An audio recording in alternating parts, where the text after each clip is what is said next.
Hi mga besh! Kamusta po kayo? Magandang araw po. In today's video, pag-uusapan po natin ang 5 common mistakes sa pag-aalaga po ng jade plant.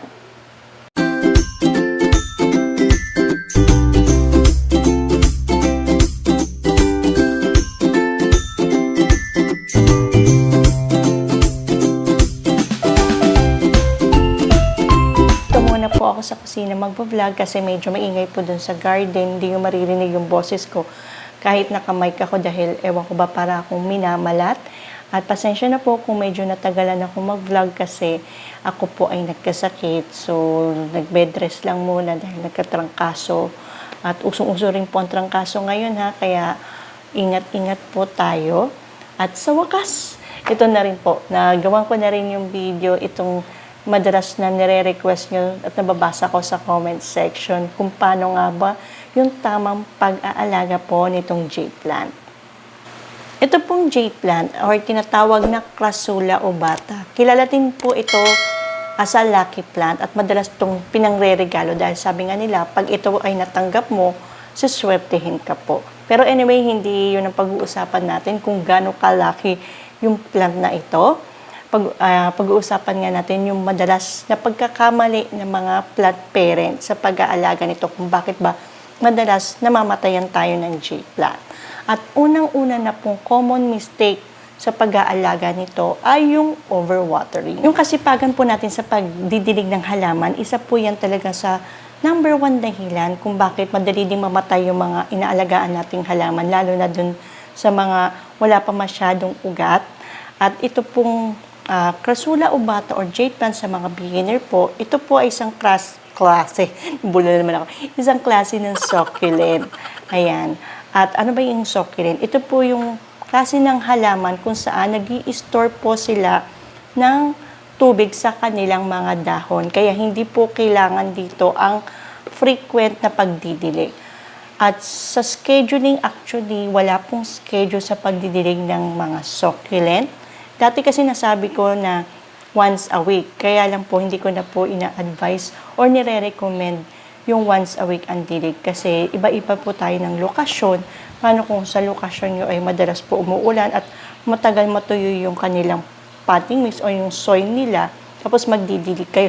Dahil nasabi ko before magdidilig kayo, yun, talagang mamamatay po yung halaman nyo. Ang the best way po sa pag-check kung kailan po talaga tayo dapat magdilig ay yung i-check nyo po yung soil nito.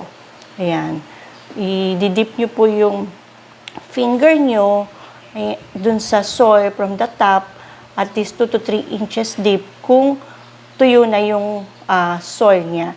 Pero yun ay depende pa rin po sa taas ng inyong pot, no? Kasi kung sabihin ko 2 to 3 inches deep, yan ganyan, tapos ang paso nyo ay sabihin natin mga 8 inches yung height or 10 inches ang height tapos 2 to 3 inches from the top ay talagang hindi po yun ang tamang pagsusukat. At least siguro or mas maganda at least half ng pot nyo tuyo na po yung soil niya from the top. Yan na. Depende po sa laki ng pot. Kasi baka kasi sabi po ni Awi 2 to 3 inches and deep, tapos yung laki-laki ng pot nyo. So, hindi yun. Ngayon naman, kung maliit yung pot nyo, basta yung half po ng pot nyo, tuyo na po. That's the time na magdidilig kayo. Or mas maganda kung talagang, yung medyo tuyot na hanggang 3/4 niya para mas sure tayo na hindi po ma-over the water or masasobrahan sa dilig yung mga jade plant nyo. So, kumuha ko ng barbecue stick kasi nawawala yung pang-measure ko ng kung tuyo na yung soil para po dun sa mga beginner po. Ayan, kung meron kayong barbecue stick or kung ang stick nyo, yan, itusok nyo lang po. At pag walang sumama, ibig sabihin na po niyan ay tuyo na yung lupa. Pwede na kayong magdilig. Pero once na may sumama pa pong lupa, dyan, ayun, wag muna kayong magdilig para sure tayo na hindi kayo masasobrahan sa dilig ng halaman nyo. Paano po malalaman kung nasobrahan kayo sa dilig? Ito po yung mga common signs. Yung paninilaw po ng kanilang mga dahon, yung pagiging malambot po ng dahon nila, nagiging mushy, yan. Yung pag hinawakan mo, unti-unti agad nalalagas. At nakakalbo, unti-unti yung inyong jade plant. Ibig sabihin po niya na sobrang kayo sa dilig. Ano yung best remedy? Ang best po na pwedeng yung gawin ay i-uproot nyo yung jade plant nyo. I-check nyo po yung ugat kung okay pa. Kung may nabubulok po yung ugat niya, i-cut nyo po. Ngayon, kung may part doon sa stem niya na nabubulok or bulok na, i-cut nyo rin po. Huwag kayong mag-alala, hindi po mamamatay yung jade plant nyo. Hayaan nyo lang po mag-heal or maghilom yung kaniyang sugat. Mas maganda i-cover nyo din po ng cinnamon kasi yung cinnamon powder po, ito po yung, may cinnamon ako dito, wait lang. Yan, ito yung cinnamon powder, yung ginagamit sa pagbe-bake. Baka tumapat yung electric pan. Ayan. Ito yung yan, mga ganyan. So, ito may tinatabi ako pang bake at may, kikita nyo ba?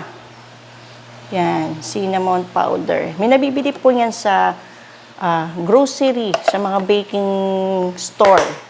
Pwede nyo rin pong gawin yan pag nagka-cut kayo ng mga halaman nyo, antibacterial din po yan. May antibacterial properties po, meron din po yung mga cinnamon yan. Para po hindi mapasukan ng bacteria yung ating mga halaman. So, after nyo po malagyan ng cinnamon, i-air dry nyo po yan ng 3 days para po makarecover din po siya.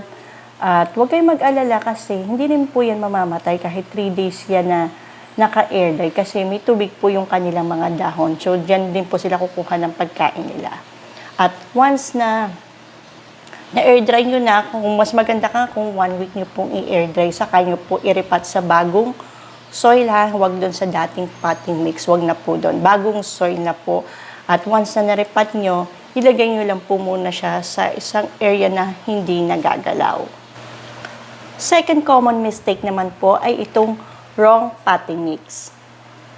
Ito po mga jade plant, ang gusto po nito yung well-drained soil. Ayaw po nila nabababad sa tubig. So, ano ang ibig sabihin ng well-drained soil? Para dun sa mga nagko-comment po, no? Ang ibig po na sabihin nun, once na nagdilig kayo, hindi po nai-stock yung tubig dun sa ibabaw ng soil nyo. Madali pong lumabas yung tubig dito sa drainage hole o dun sa butas ng mga paso nyo. At kung napansin nyo po na na-stuck yung inyong tubig, o yung pinandilig nyo doon sa halaman nyo, sa jade plant nyo, mas maganda po palitan nyo na po ng potting mix yan. Kasi ibig sabihin yung compact yung nagamit yung potting mix. Tendency po talaga mabulok at unti-unti na po mamatay yung inyong jade plant. May nabibili naman po sa online yung mga cactus and succulent na mga potting mix. Yan po yung may mga halong pomace, yan, mga vermicast na rin yun, ready to use na po. I think 39 pesos na po yan per 1 kilo. Meron din 40, depende po kung saang store kayo bibili. Meron din po sa Shopee at Lazada at sa Marketplace. Check nyo po yan. At kung wala naman po kayong pambili ng mga CNS potting mix, pwede naman po kayong gumawa ng DIY, garden soil lang po, or hingi po kayo kung meron pong nagpapagawa o nagpapatayo ng building at bahay sa inyo, yung mga pinagbistayan, yan, hugasan nyo lang po yung mga pinagbistayan ng mga bato-bato, yung mga pomace na yon. Pwede nyo na po ihalo yan sa garden soil nyo. Kung wala naman din kayong pomace, pwede naman din po yung uling. I-crack nyo lang po sa maliliit para at least magkaroon ng fast draining soil yung gagamitin yung lupa para dito po sa inyong mga jade plant. Ang pangatlong common mistake po sa pag-aalaga nitong jade plant ay yung over sun exposure. Ito pong mga jade plant, kaya po niya ng full sun. Actually, kahit 4 to 6 hours a day ang recommended nga po sa mga succulent natin. Pero mas maganda kung morning sun. Kasi yung morning sun, hindi po masyadong matindi yung sikat ng araw nun. At least hanggang 11 or 12, pero beyond that, yung mga 1 o'clock onwards, hindi na po maganda sa halaman natin, lalo doon sa jade plant. Paano nyo malalaman na over sun exposure? Medyo nangungulubot po yung dahon yan. At yung talagang parang nagtutubig, sobrang tubig. Kasi ako dati sa sobrang gusto kong maarawan hanggang hapon dahil yung umaga nga dito sa amin dati, parang 1 hour lang yung morning. So, kailangan nga, di ba, at least minimum of 4 hours. So, sa kagustuhan ko po, maarawan siya. Pinaarawan ko ng 2 o'clock hanggang 3 o'clock lang. Kaya lang, ayun ang ulubot, unti-unti na pong nalagas. So, mas maganda po, morning sun lang po. Yung susunod po na common mistake po natin ay ito, yung over-fertilization. Lagi nga pong sinasabi, lahat po ng sobra ay masama. So akala natin, minsan, yung paglalagay po natin ng fertilizer, imbis na ikaganda ng halaman natin, ay yung pa yung nagiging dahilan kung bakit sila madali din pong mamatay. So, pag nasobrahan po kasi tayo minsan sa fertilizer, nagiging vulnerable po sila sa pests at sa mga diseases. Kaya iwas-iwasan din po natin yung paglalagay ng sobrang fertilizer. At ito yung madalas din pong pagkakamali, lalo na sa paglalagay ng mga vermicast, cow manure din po yan. At least mga 10% to 15% lang po yung paglalagay ng abono natin sa mga halaman natin, hindi lang po sa jade plant. Kasi yung iba, akala nila, sabi nila, lagyan mo ng madami kasi payat yung halaman mo para po lumusog.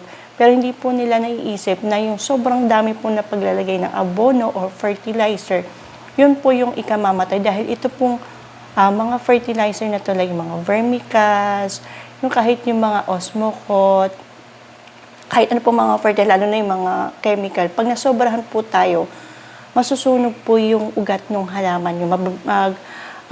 Mainit po kasi itong mga fertilizer na to pag nasobrahan, kaya may tendency po talagang masunog yung ugat or mabulok agad yung ugat ng mga halaman natin.